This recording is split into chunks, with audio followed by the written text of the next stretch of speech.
Inserting a row or column. Sometimes while working on the worksheet, we need to insert a row or column in between. To insert a row, click on a cell above which you want to enter a new row. Click on Insert menu. Click on Row. A row is inserted above the selected row. To insert a column, click on a cell on the left to which you want to insert a new column. Click on Insert menu. Now click on Column. A column is inserted to the left. Deleting a row or column. To delete a row or column, select the row or column you wish to delete by clicking on the row or column header. Click Edit menu, Delete, or right-click your mouse and click Delete from the shortcut menu. Resizing row height or column width. Sometimes the data we are entering in a cell may not fit the standard width of the column. This may happen when you are using a large font or writing long names. Or it may be that the column is too wide for the data. So we need to adjust the column width.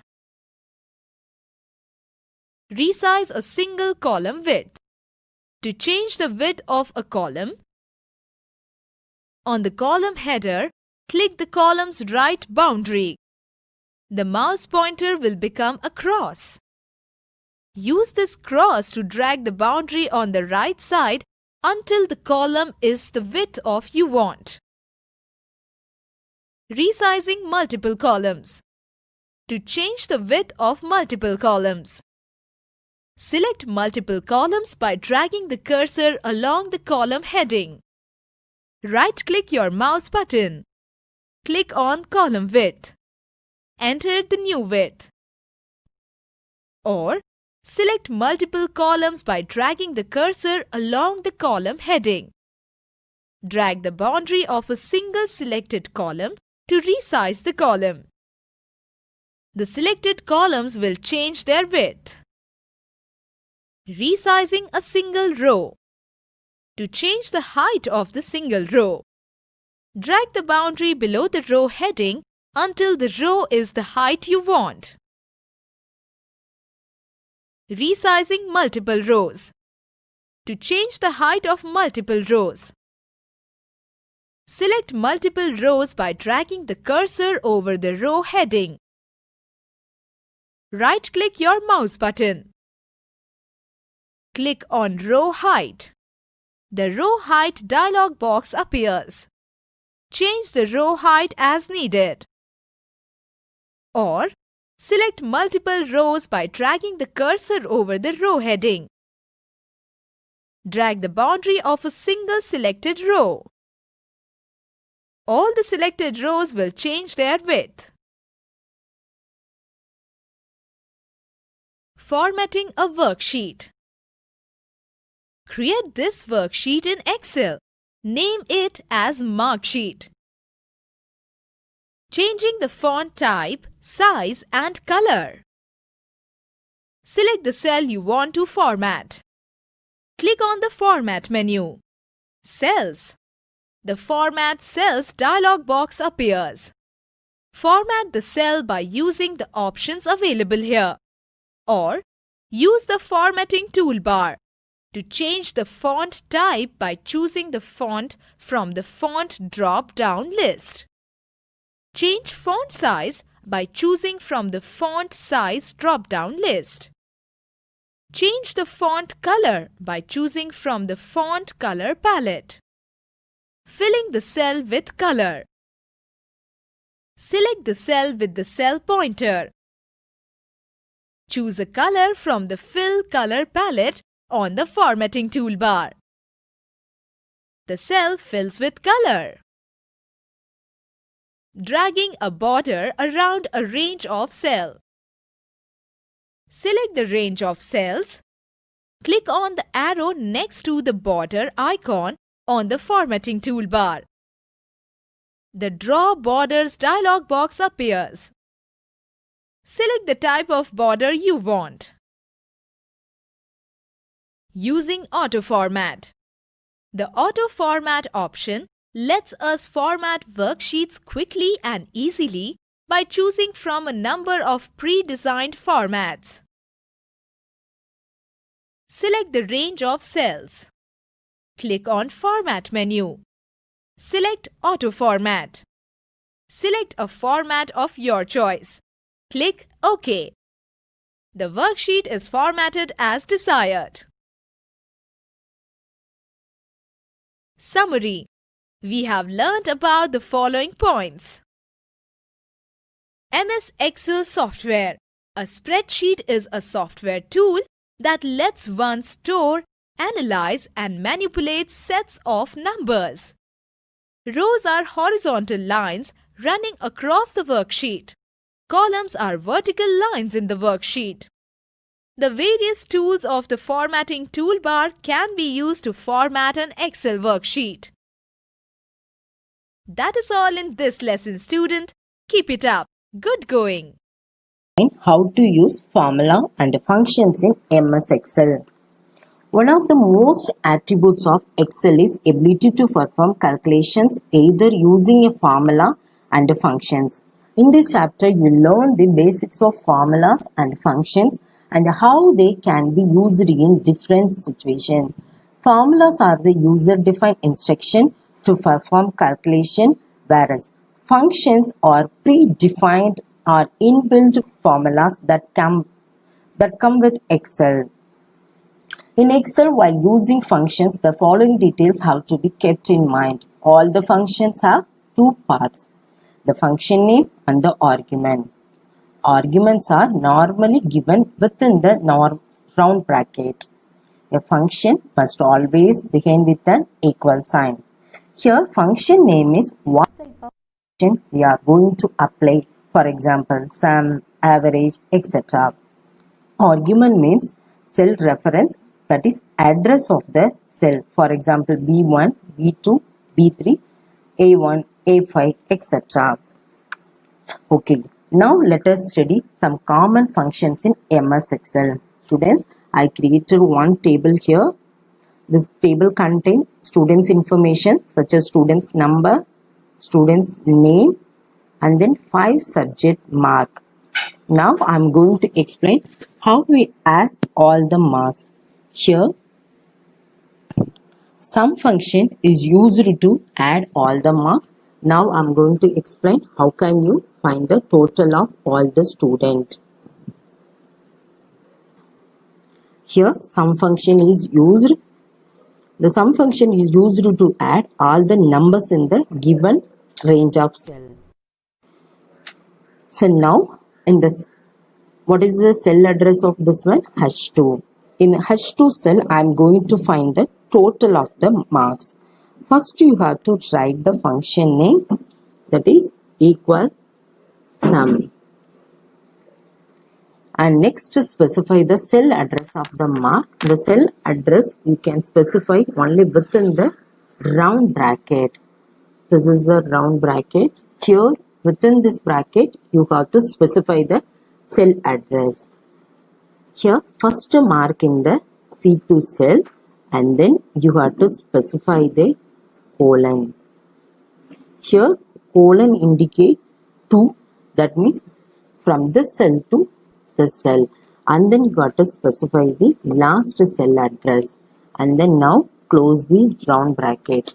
So, equal, each and every function is start with equal sign. Next, sum function is used to add all these numbers in the given range of cell and then you got to specify the cell address. You can specify the range of the cell. Here I am going to add all the 5 subject mark. The first mark in the C2 cell and the last mark in the G2 cell.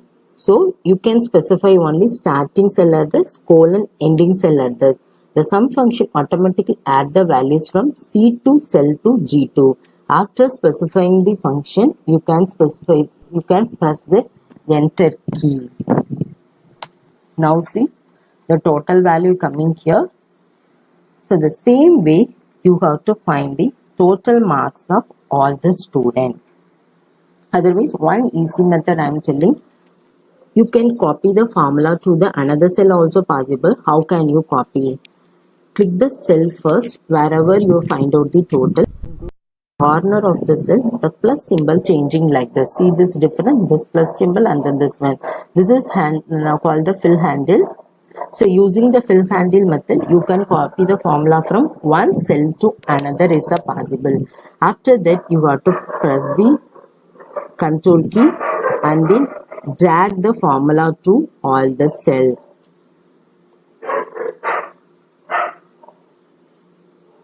See here, same formula is copied to all the cell.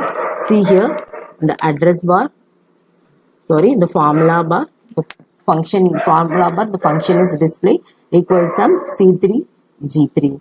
See here, second student detail display in the first mark display in the C3 cell and the last mark display in the G3 cell. The same way you have to find the total marks of all the students. Now next function is average. You already know what is the use of this average function. Average means it calculates the average of the numbers in the given range of cell. Average. I am going to find out average function. How can you find out? The same way all the functions start with equal symbol and then function name is average. And then round bracket and the next what is the mark in the cell? C2 and then colon last mark in G2. So now you press the enter key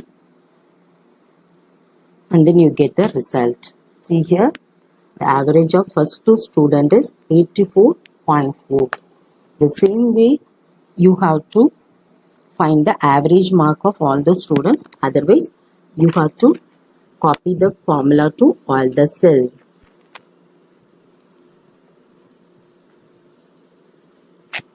So now the formula is copied to all the cells. The cell addresses automatically change from one cell to another.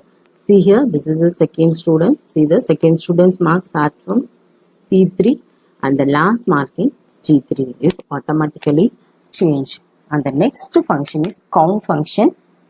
It counts the number of cells that contain the number. This function counts only numeric values. So you have to apply this function only to the cell containing numeric value. Suppose I want to find out how many students in this table. See here, how can you apply this one? Each function starts with equal symbol and then function name is count. Round bracket and then where it is first student's number is specified. What is the cell address? A2. And then A2. See here, using this arrow mark, we can expand your cell also possible.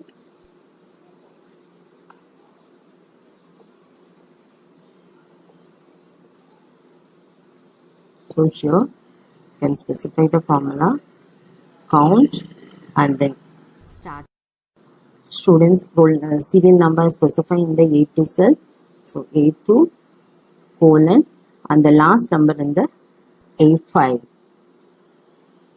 And then close bracket. Now press the enter key. See the how many numbers in the cell from A2 to A5?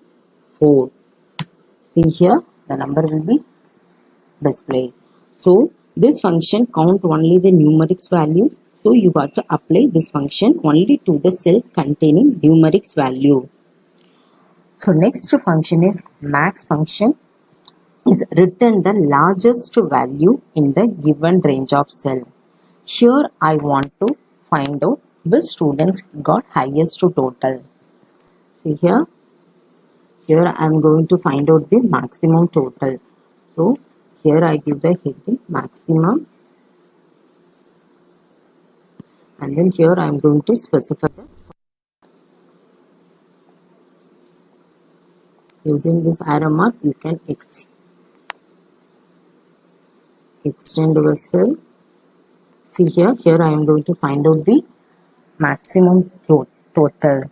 See, equal, function name is max, M-A-X, max, open bracket. The first two total specified in the bit cell, H2, and then colon, and then what is the last total in H5, and then close the round bracket. Now you have to specify, press the enter key, it gives the output 494.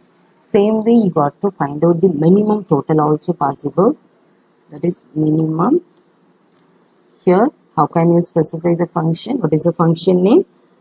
Equal min, M-I-N.